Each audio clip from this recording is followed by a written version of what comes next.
And also, you were questioning Tony's leadership earlier, and he did not realize these two guys had been kidnapped or what had happened to them. I mean, it's a pretty big gang.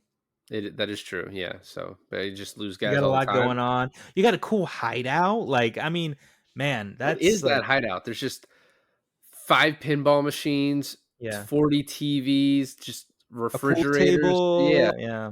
very odd hideout, but a lot of stuff. Maybe sell some of that stuff, you know? I finally Watched. I finally Watched. I finally watched. I finally watched. I finally Watched. Hey, everybody, and welcome to another episode of I Finally Watched. This is David. And this is Alon, and I finally watched Rumble in the Bronx. So, obviously, we're doing action movies this month, and we decided to do a Schwarzenegger, a Van Damme, and a Stallone, and then a Jackie Chan. And you left it up to me to pick the Jackie Chan, and I was like, what is like the quintessential pick if we're Rush Hour. doing our first one? Except we both, I thought we had both seen Rush. We've both seen Rush Hour, right? Rush Hour 2. Okay, not three. Uh, and then I guess Shanghai Noon was an option, but I was like, and I asked you this. I was like, what is the first thing you think of when you think of Jackie Chan? And you thought The of, Tuxedo. yeah, the Tuxedo, which is insane. And then I asked Garrett, and he said Shanghai Noon. I was like, not Shanghai Noon, not Rush Hour. And he Uh, said the Tuxedo. he said the Tuxedo. Asked a bunch of people at work, Rush Hour. One guy said, what's that one called? And I was like, Rumble in the Bronx. My brother said like the Jackie Chan animated show, and then Ooh, that's a good one. That's a good one. my other brother said First Strike, which At I least, was, no one said the Karate Kid. yeah, no one, not a single person brought that up.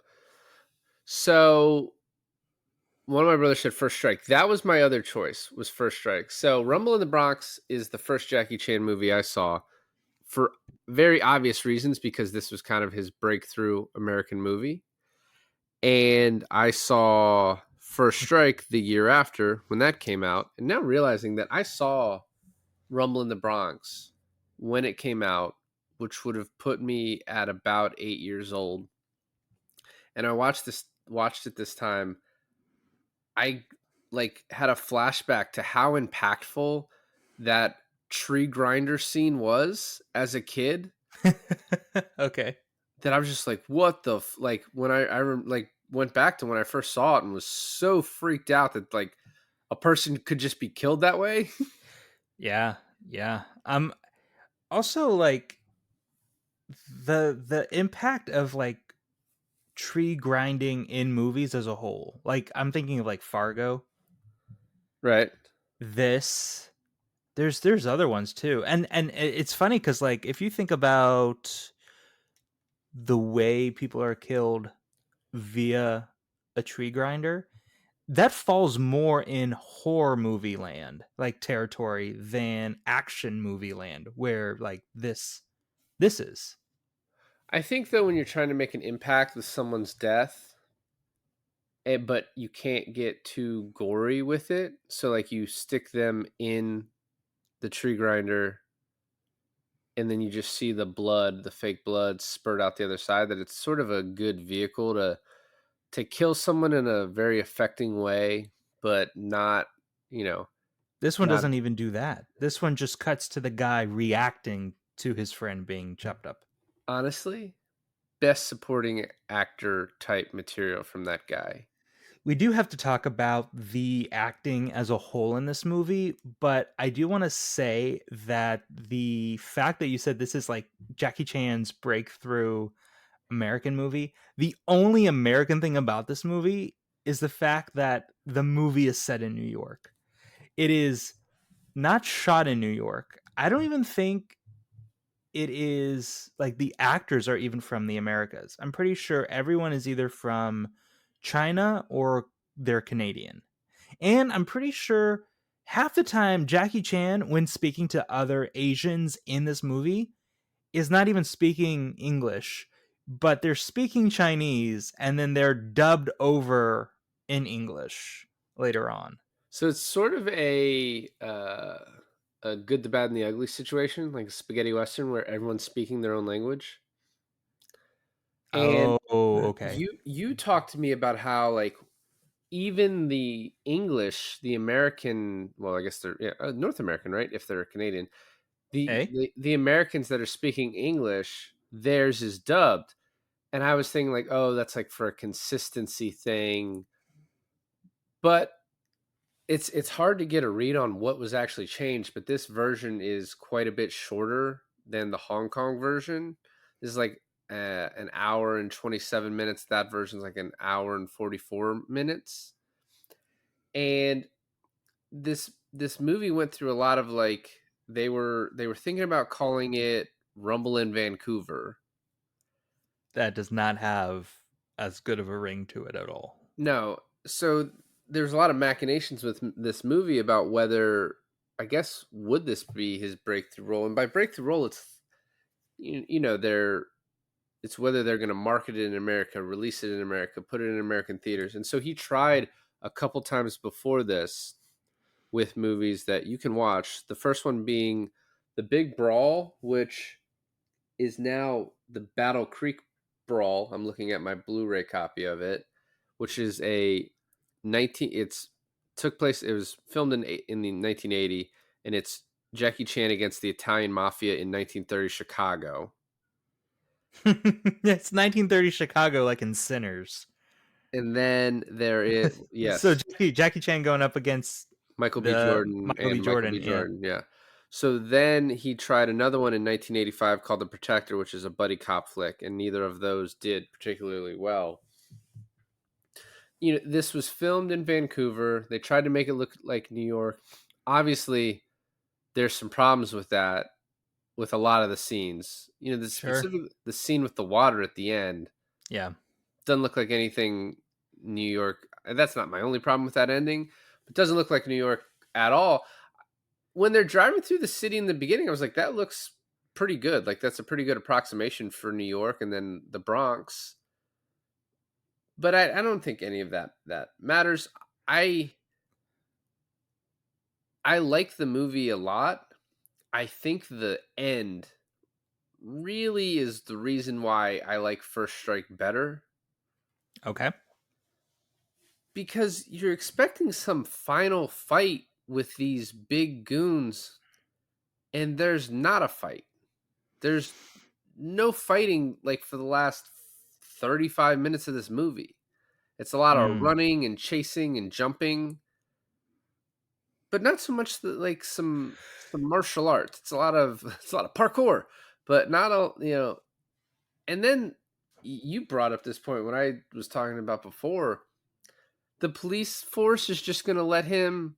They're going to duct tape this hovercraft back up and then let him drive it on a golf course to run over a drug kingpin, robber, so murderer. so not only that. Okay, first of all, I wanna say a couple things. There's a huge cut at the end where they stop the hovercraft and Jackie Chan runs inside the hovercraft and shoots one of the bad guys in the legs. And he's like, "Where are the hostages? Where are my friends?" Or whatever he says, right? And it just cuts to them already saved. They're Yeah, back into the hovercraft. The hovercraft is repaired. Like hours went by between these two cuts from scene to scene. It's like the police showed up, everything is fine. There's another cut where the two main actual cops, like the two main police guys, the white guy and the black guy, are in a golf cart on the tennis courts asking other golf patrons, "Where is Mr. White?" And I was like, "Who's Mr. White?" And then if you remember, the main bad guy, his name is the White Tiger. yeah. So is that his name? Is that his full name? Is that a nickname? Do people at the club also know him as the White Tiger drug lord kingpin? I think his first name's Tiger, last name White. He's the And he White just goes Tiger. by the White Tiger? Yeah, it's like a Tiger Woods type thing. When Taylor was watching this with me and she was realizing that the white guy's name was the White Tiger, she's like, "That's the White Tiger." So the other thing about the dubbing in this is they did the dubbing to change some of the movie, like to change some of the dialogue. For example, Jackie Chan is a Hong Kong police officer, which you do not know unless you watch that version of the movie. Oh, interesting. Yeah, because you think he's just like the nephew of this guy from Hong Kong who's there on his wedding, and he's like, what? He's like a stock boy. Yeah. So that guy too is very interesting. Bill Tung, who plays Uncle Bill. Uncle Bill appears in another series of movies where Jackie Chan plays a Hong Kong policeman. So Police Story. Police Story 1, Police Story 2, then Super Cop, which in Hong Kong was Police Story 3 basically. Then Super Cop 2, It's which Police is a Story 4. no, which is a spin-off of Michelle Yeoh's character from Police Story 1, from Super Cop 1, where Isn't it Jack Yao? yeah, whatever. Okay. You're correcting me. Shut the fuck up, We'll Alon. Oh, I we'll get it. look it up. So Super Cop is Police Story 3, and then Jackie Chan First Strike is Police Story 4. And in all those, Bill Tung plays Uncle Bill, and Jackie Chan plays a police officer, but with a different name than Kyung, whatever his name is in this. Kyung. Okay. Anyway, correcting me again, motherfucker. No, so like it's No, his very first name's His first name's Kyung. I get you. So the fact that this Bill Tung is Uncle Bill in all of these movies, and he's Inspector Bill in Police Story, and then he's I Uncle don't think this Bill. guy in contract when he takes an acting gig, he's like, look, I'll be whatever you want me to be, but my character's name has to be my own name because I get confused if people keep calling me different names. I'm very confused very, very Isn't easily. there another movie series that like everyone changes except the person? Oh, don't they do that in James Bond? Like no matter who James Bond is for a while, M was always the same actress. Yeah, but Like between Pierce Brosnan and Daniel Craig, wasn't Judi there's- Dench always M? yeah. Yeah. Well, she was just like, that's a good paycheck. I'm not gonna Well, I'm we're not not gonna gonna miss ruin out on that, that. right? Yeah. There's got to be some continuity. But and it looks like his last movie was First Strike, although he lived for a while longer. He lived for like All 10 right, years after let's that. get back. Let's get back to Rumble in the Bronx. So we do not get Jackie Chan's backstory that he's a police officer at all. So he's just this guy for me, and he's just really good at kicking ass. I do wonder if that change was made because they thought we have not released these other movies in America, and so people are going to be sort of like, what part of the story are we coming into? This is the fourth iteration of this guy or whatever. So that would be part of it. Yeah, we're introduced to him. He flies over here, which is funny because this is his reintroduction to the U.S. Another attempt, and he is flying into America, into New York City, to come I do. introduce himself. I do like when he meets his uncle at the airport and they go through this dialogue where they're speaking Chinese to each other. And then they're like, hey, let's speak American to each other. And then the dubbing kicks in, right? And it's Yeah, just like you can tell by their lips that they're still speaking Chinese to each other, but we're supposed to believe that they're now just speaking English to each other. And it kind of begs the question like, why do we need them clarifying, hey, let's speak English to each other now? I don't know. I think there's a lot of clunky dialogue changes in this that sort of make things weird, and you think you've missed things, and you're kind of uncertain in what's happened. So I Especially in think, the beginning. yeah, and there's a lot of like expositional dialogue that's probably better if you can speak Cantonese than this, where he's like, "Of course, you're my uncle." He's like, thank you for helping with my store. Of course, you are my Have a good day uncle." now. Yeah. So, and then he's like, "Oh, I love New York City. Is your store here?" "No, my store is in the Bronx." Yeah. There's also this funny exchange between what's the little wheelchair kid's D- name? Danny. Danny, right. There's a funny exchange between Jackie Chan and Danny where they're introduced to each other for the first time, seemingly so, because there's this like weird introduction by Uncle Bill that's like, this is my paraplegic neighbor Danny. Oh, this is my nephew. Oh, hi. Oh, okay. And then he just like gives him a video game being like, this is for you. And I'm like, okay, do they know each other? Have they ever met before? Have they never met before? And it's just like custom to be like, hey, I knew I was gonna meet you, so here's a fucking video game. With a no cartridge. And then oh, you notice that too. And then he's just like, let me help you onto the school bus. I don't know. It just seemed like, and maybe it's just like a formality where it's just a politeness, but it just seemed like they knew each other. But then the dialogue was like, I don't know him. This is the first time I'm meeting him. I think it was to show you how nice of a guy Jackie Chan is in this. Okay. That he is a good, helpful person.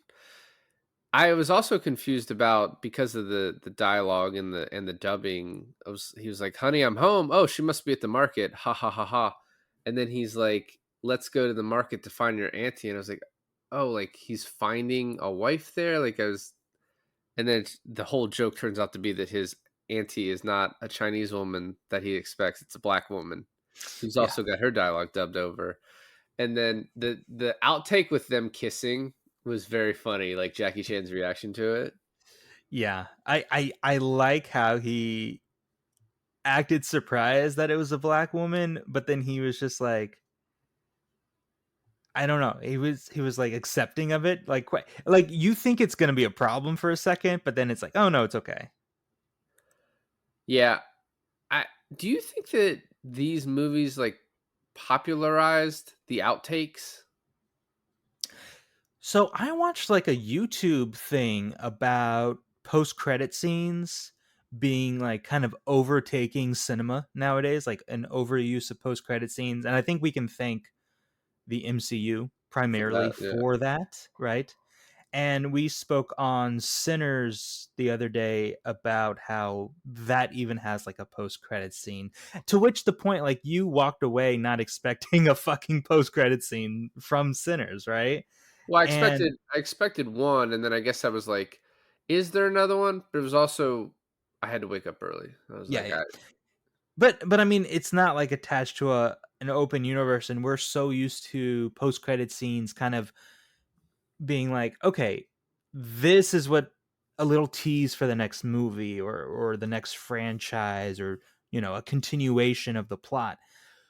There was an interesting video, and I'll probably link it in this description, but there was an interesting video on YouTube where if you think about what post-credit scenes really were back before the MCU, you would have like mostly they were in comedies. They were after in comedies where they would like finish a joke. Like in Police Academy, there was like this mobile home that like went up in the sky, and then in the post-credit scenes, it fell back down at the end of it, right? Like that kind of like continuation of a just a joke.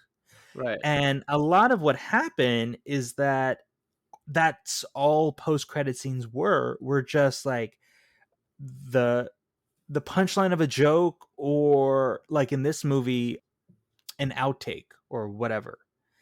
And so I'm sorry, what was the question again? did this movie like repopularize like outtakes at the end Oh, right. I think that And Jackie Chan in general? right. Well, I think that that is the actual use, like the main use of post credit scenes. So no, but I think this movie does take it to a level where when you're watching a Jackie Chan movie, then you're expecting something like that. And I think that's like a continuation of why we got that in the Rush Hour movies. No, for sure. And I think the use of it in this one, as we were talking about earlier, was just to show you how hard this was, how real it was, Yeah. how real like people got injured, Jackie included, the woman on the bike.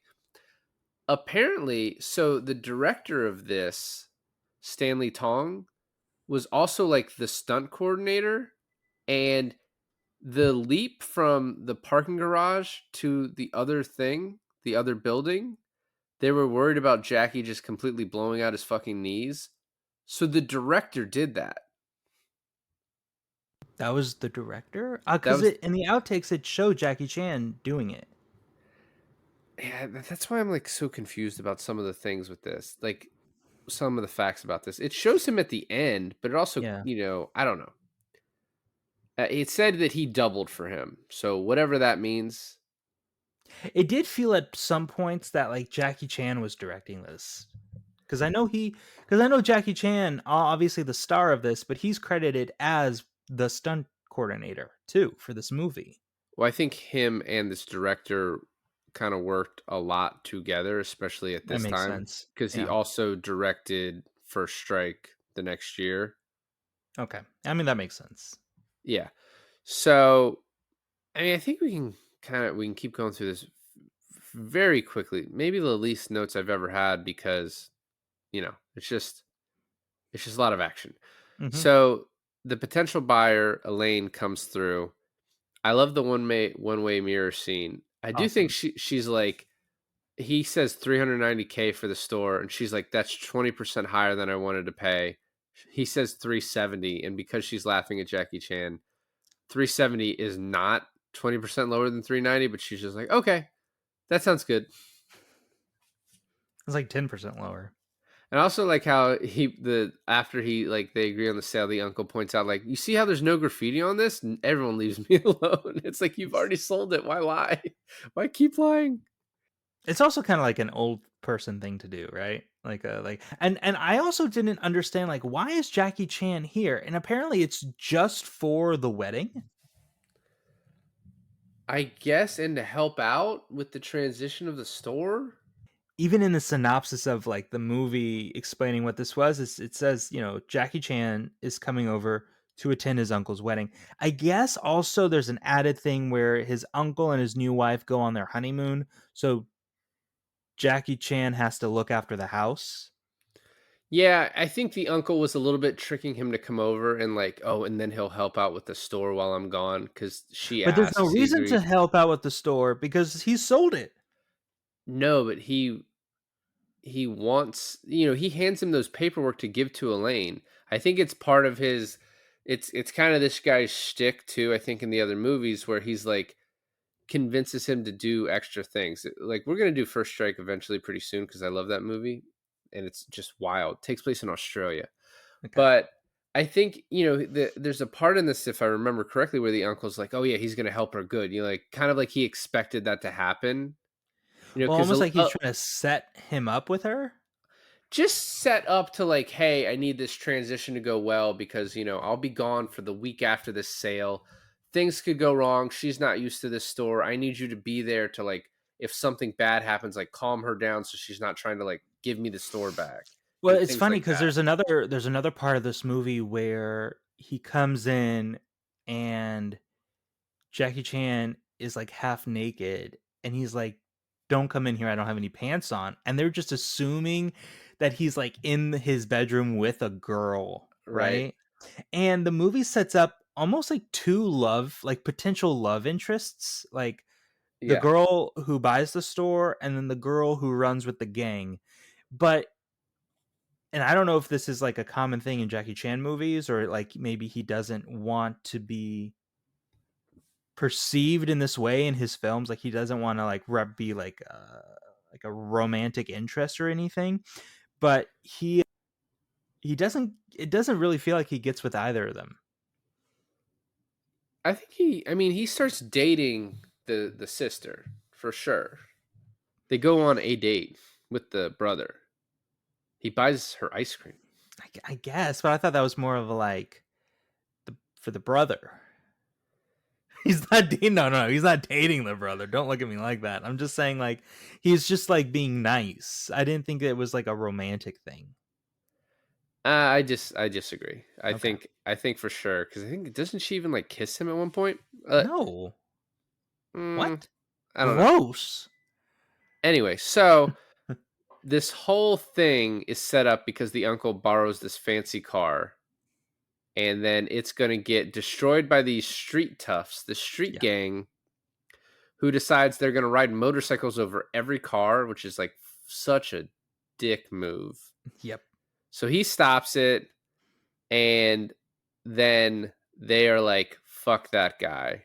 So the uncle leaves on his honeymoon. He's walking around, sees a woman getting kidnapped. As the audience, you had to have like, oh, that's a trap, right? Like, I was being positive, and Taylor was like, "That's a trap." I was like, "No, hon, he's actually gonna." She's like, "No, that's the same. That's the same woman. it was the same woman. Yeah. It was the same woman." Hey, but didn't no, but that wasn't in retaliation of him stopping the street race. That was in retaliation of him stopping the store robbery. You're right. You're right. Yeah. Cause they didn't even, yeah, They you're didn't right. even care about the street race that much. Like the girl was kind of pissed off, but basically he made himself known to the gang by stopping the robbery. Which I think the robbery part is probably my favorite part. Him beating those guys up in the store. It's so satisfying. Also, why are all those Pepsi cans empty? I don't know. Like usually when you display merchandise like that in a store, like that's to buy. It's a good question. It's probably a just a practical for the movie reason that worked like that. So Think yeah, about how many people had to drink all that Pepsi. I did find it funny that he damaged the store by fighting those guys way more than the property they stole in their backpack. It was a message. Yeah, don't come back. It worked perfectly, right? Yeah, they nothing ever bad happened to that store again. I think you forget how this movie ends. That was a joke. Yeah, that was sarcasm. Oh, oops. You didn't layer that on very well. Sorry. I think people who couldn't see my face got it. I don't know how you couldn't. So Mm. then, yeah, he sees the woman getting kidnapped, set up. They're gonna shoot him, but instead they hit bottles at him, and then just like through some like clever script writing in quotation marks. That's me being sarcastic too. They start fighting each other so they don't kill him. Hey, Angelo. You're a dick, man. Angelo probably has to be like my favorite character in the movie. Yeah, and he has some wild lines, and like where the camera just completely focuses on his face, right? Like it does like a straight on shot of his face. It's like completely like not in the movie. You know what I mean? Like it's not. I don't know how to explain what I'm trying to say, but it's almost like it's like an interview style where it just focuses right on his face for a line that doesn't make sense with like the background of where they are in the scene.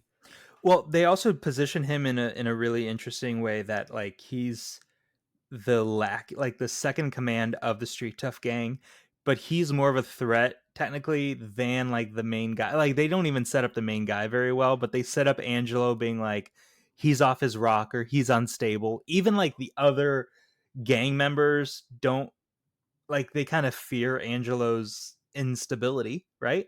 And have you ever seen like Escape from New York? No. Oh, there's another character kind of in there that's also like the second command of like the main gang, Yeah. but almost like has more screen time than the actual leader of the main gang. Yeah. Maybe that's just like an 80s thing. Could be like you have the main guy and then the crazy sidekick. Yeah. So he goes to his building. Danny finds him along with his sister, who is the girl dating the gang leader. Dun dun dun. And we knew Nancy. that. We knew that. They kept avoiding each other. Like she kept walking in. She's like, "What did you do today, Danny?" And he's like, "I hung out with my best friend, you know, Kyung." It was a reveal though, like 15, 20 minutes into the movie, where we hadn't seen her I mean, with if you've ever Danny yet. watched a movie before, I think you got it. I guess. Like that's what it was working up to. I like the scene where they finally meet and he like recognizes her and she recognizes him. And but like they're okay with it because of like Danny's like inspirational speech about how great he thinks his sister is? She's a model and a teacher, and she's so pretty. Yeah, and he Well, does not like now because she's crying, but she used to be pretty. the so she heals him up and then she leaves and he's like, "Oh, why'd she leave? You know, that's weird. She had to leave. It's because she Oh doesn't yeah, want to be that's right, discovered." because she recognized him being who he is first, and then he sees her. Yep. Yeah. So then he goes to, Jackie Chan goes on his way to work, gets chased by the gang into a parking garage, hides in this dude's truck, and the dude rats him out. That guy could not figure out what's going on and like, "Hey, let me just I'll help you out."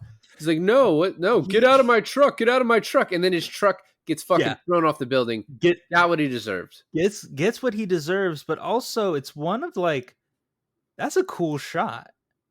It Like getting thrown all off. those bouncy balls hitting the street and like causing an accident and stuff. That was cool. And then the jump from one building to the other as he hits But the guy but in but the that ass. whole sequence was cool. Like him scaling the parking garage. I saw in an interview someone asked him like recently, like what do you think of the Rush Hour movies? Like how did you like filming the Rush Hour movies? And he was like, it was hard for him because he barely could understand what was happening the whole time. So he Yeah. didn't quite understand the plot of it very well. And he said one of the biggest problems that he had was that he wanted more action sequences in the Rush Hour movies. And they were like, no, no, no, no. More talking, more plot driven stuff, more story. And he just wanted, hey, how can we make this another action sequence? How can we make this another action sequence? You get this movie where he has pretty much full creative control. How much action sequence Jackie Chan actually like wants in a movie? That's well, and also wait for first strike. You know what I mean? He does it again. That is, and that's not really like it's there's fighting, but it also just is a lot of like crazy situations where he has to like climb, jump, get away from people. So then he has jumped and escaped, and then all of a sudden this movie just takes a turn where there's a diamond deal, and these guys in suits shoot these black guys as they run away. Angelo grabs the diamonds and stashes them in Danny's old wheelchair cushion. Well, it's contrived if you say it like that. Yeah, yeah. It's a little MacGuffinish, if you It will. it is kind of funny how it's positioned where we know nothing about these two gangs basically coming head to head. All we get is like a conversation is like, can we trust these guys? Yeah, we can trust these guys. Cut to them We all can shooting each other we cannot trust these guys. and then blowing themselves up in the middle of the street. Yeah. So then we get the scene where Jackie and the sister Nancy finally meet, and she's like, "I'm so sorry." And he's like, "No, no, no, no, don't say anything. It's okay. You're so pretty. It's okay." One, and I know this comes way later, but one of my favorite lines in the movie is where Danny shows the bad guys his sister's diamonds, and then he goes, "What's the difference between these diamonds and my sister's diamonds?" And Chan goes, "About $17 million." Yeah, this is a good line. So there's a lot of stuff here. The cops arrest, the big suited gang members, and then Angelo, and they're like, "Oh, they're well connected." And he's like, "Everyone in this town is well connected." So they're like, let's let Angelo go too, and we'll just see what happens. Like maybe he'll get killed. Then we get the club scene where he goes to see Nancy dancing in a cage, and then the gang sees this and they run away and chase. And by the way, the sister then says, "Do you have a girlfriend? You're so cute." And then I think either tries to kiss him or does kiss him. So I don't know if you missed that. I don't know. Then the gang tears the market apart, and as two of their gang members get kidnapped by the guys in suits, which this is the wood chipper scene comes right after this, and Yep. still forgot how haunting that was. So there's like two parallels going on here, right? The wood chipper scene comes in where one guy dies and one guy lives. And and then if I'm not mistaken, They make the guy who lives carry his friend that's chopped up in the garbage bag, like, back to the headquarters of the gang. Yeah. That's Yeah. kinda evil. But then at the same And time, right. he was the What? smaller guy too. Yeah, yeah, exactly. And then when they messed up the store, Jackie Chan then has to go and confront them at their, like, hideout. And so as that fight is commencing, this guy has to drag his friend to the hideout. And then that's where they kind of come to, like, they're like, "Hey, there's, like, a bigger force at work than, like, this thing that we might actually need to, like, join together and figure out." So, and also you were questioning Tony's leadership earlier, and he did not realize these two guys had been kidnapped or what had happened to them. I mean, it's a pretty big gang. That is true. Yeah. So they just lose You guys got a all the lot time. going on. You got a cool hideout. Like, I mean, man, What that's is that like, hideout? There's just 5 pinball machines, yeah, 40 TVs, just a pool refrigerators. Yeah, table. Yeah.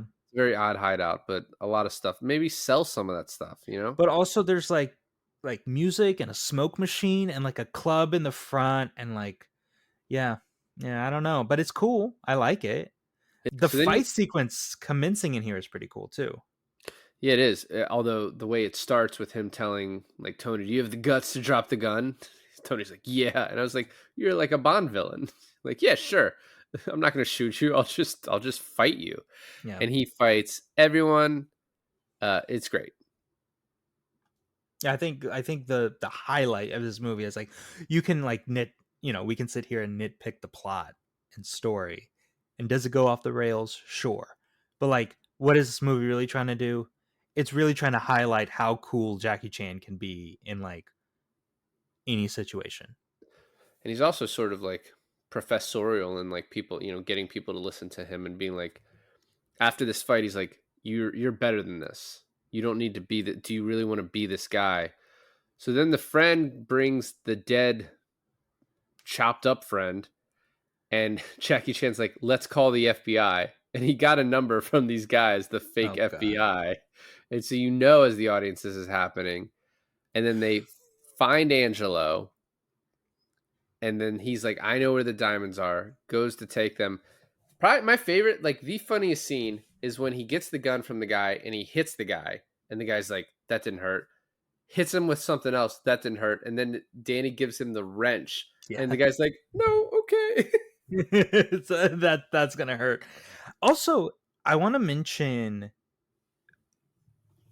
Lionheart for a second because when we did Lionheart, we talked about how Van Damme didn't come into this movie that polished.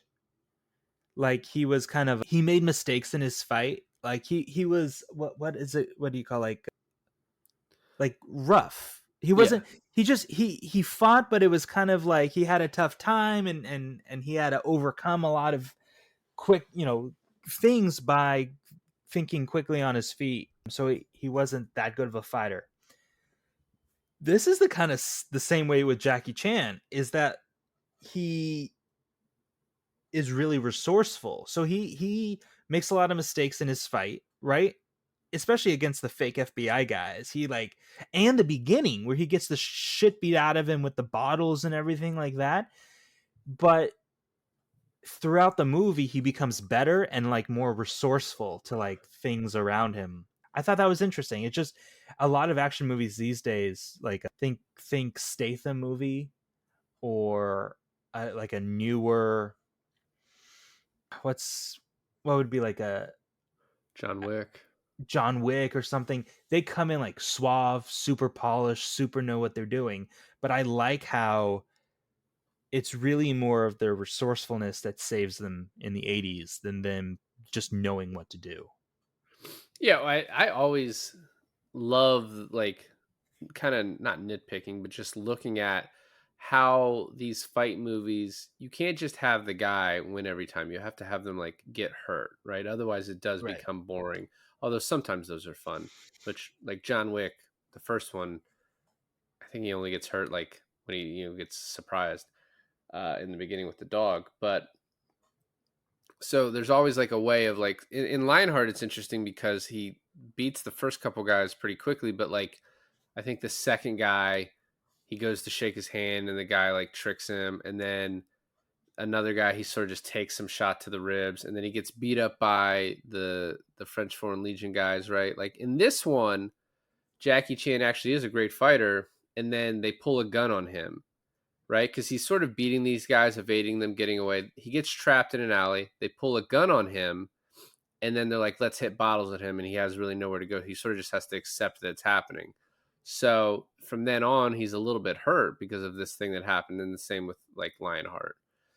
So I appreciate that aspect. There's some thought put in, especially when you have like the director is like a coordinator, a stunt coordinator. There's some Yeah. thought into like, all right, how do we make these fights fair? Like, what do we do? What do we say about what's happened to him? How is it possible that these untrained guys can hurt him? Like they come up with a way, and so the bottle scene is pretty cool. Well, it leads me to the point where the fake FBI guys have him trapped in the boathouse, and they're going to kill him in the boathouse after White Tiger gives them the thumbs up to do so. And he Yeah, escapes. But then he gets like he hides between two boathouses, and it's like a really tight wedge, and he gets found out immediately.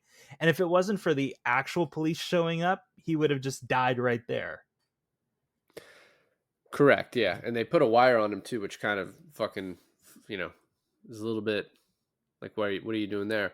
Yeah, but So he gets found out about it, which I think in a more of like a polished new like way that he wouldn't have been. He would have gotten away with it very quickly, and I just like that he had to. The film sets it up that he has to just struggle more. I think that's cool.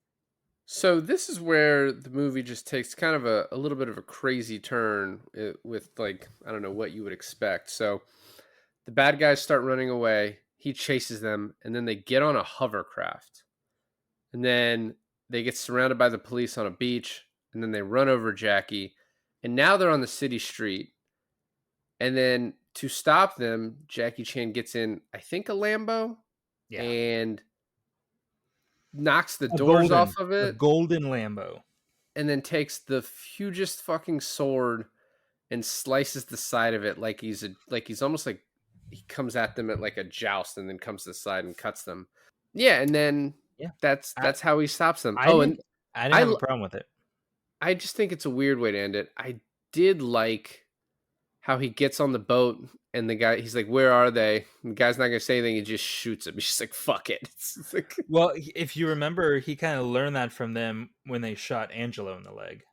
all right, yeah. So he's a quick learner.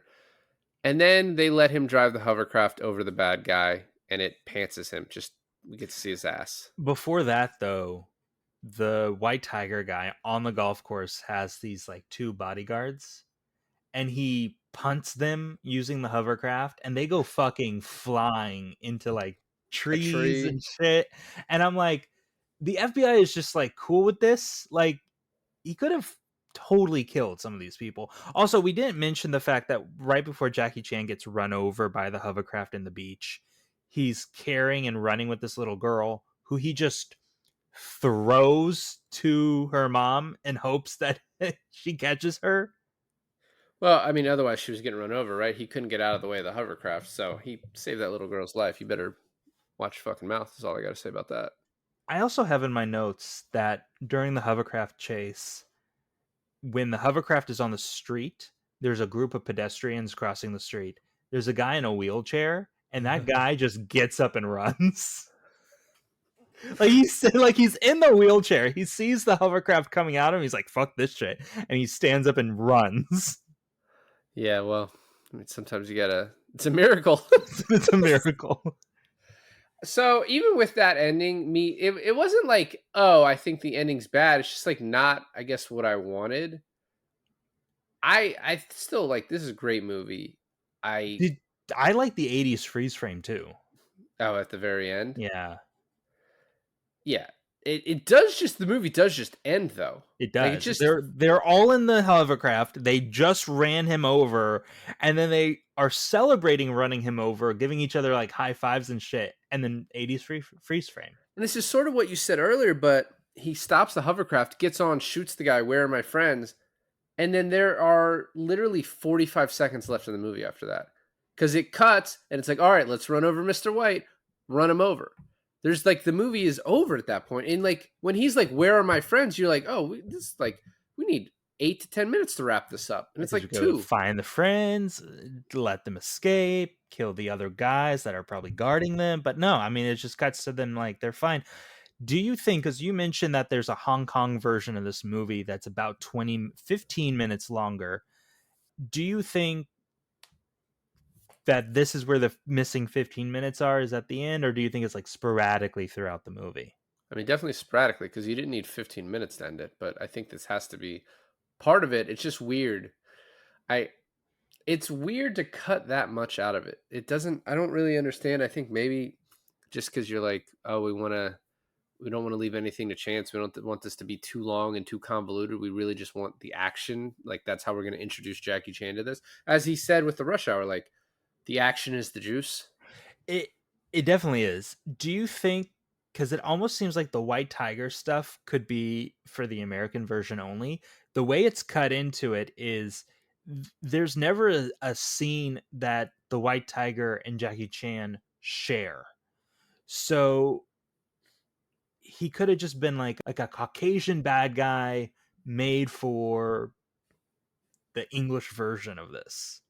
No, I don't think that. I mean, I need to look up whether I can watch that version of it, because whether there'd have to be some sort of subs on it.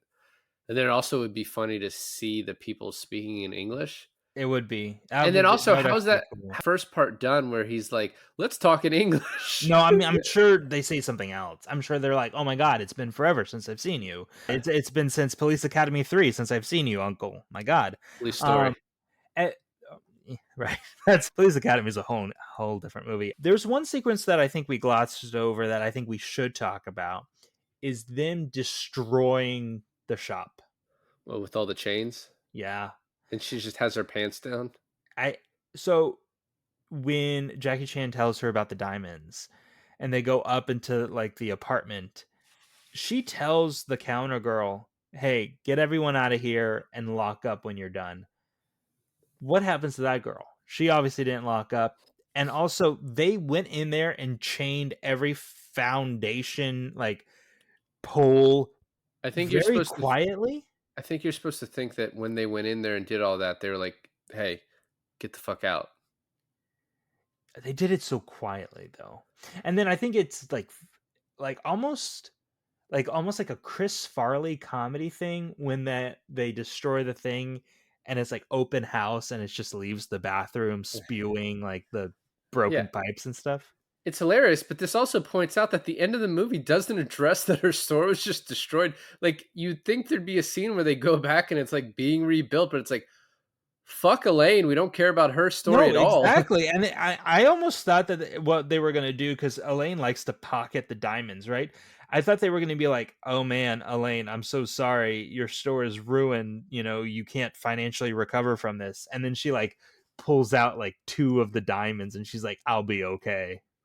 Everything will be fine. In my head canon, that's how the movie ends. Well, that's all that matters. So thanks for listening to another episode of I Finally Watched. This is David. And this is Alon. And I finally watched Rumble in the Bronx.